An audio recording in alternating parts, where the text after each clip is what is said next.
திருப்பூர் அருகே தந்தை மகன் பிரச்சினை காவல்துறையினர் விசாரிக்க சென்றபோது சிறப்பு உதவி ஆய்வாளர் சண்முகவேல் வெட்டிக்கொலை. திருப்பூர் மாவட்டம் உடுமலை அடுத்த குடிமங்கலம் பகுதியில் மடத்துக்குளம் அதிமுக எம்எல்ஏ மகேந்திரனுக்கு சொந்தமான தோட்டம் உள்ளது. இங்கு மூர்த்தி என்பவரும் அவரது மகன் தங்கபாண்டியன் என்பவரும் தங்கி பணியாற்றி வருகின்றனர். இருவரும் நேற்று இரவு மது போதையில் தகராறில் ஈடுபட்டதாக கூறப்படுகிறது. இதில் தங்கராஜா தனது தந்தை மூர்த்தியை கடுமையாக தாக்கியுள்ளார். இதுகுறித்து அருகில் இருந்தவர்கள் காவல் அவசர உதவி எண் 100க்கு அழைத்து தகவல் தெரிவித்துள்ளனர். இதனைத் தொடர்ந்து குடிமங்கலம் காவல் நிலையத்தில் பணியாற்றி வரும் சிறப்பு உதவி ஆய்வாளர் சண்முகவேல் அந்த பகுதி அருகே ரோந்து பணியில் ஈடுபட்டிருந்ததால் அவருக்கு முதல் தகவல் கொடுக்கப்பட்டுள்ளது. இதனைத் தொடர்ந்து அங்கு சென்ற உதவி ஆய்வாளர் சண்முகவேல் தந்தை மகன் சண்டையை பிரித்து மூர்த்தியை ஆம்புலன்ஸில் அனுப்பி வைக்க ஏற்பாடு செய்துள்ளார்.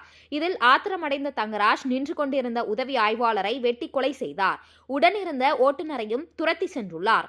அவர் ஓடி தப்பி காவல் நிலையத்திற்கு தகவல் தெரிவித்துள்ளார். விரைந்து வந்த குடிமங்கலம் போலீசார் தப்பிச் சென்ற தங்கராஜை தேடி வருகின்றனர்.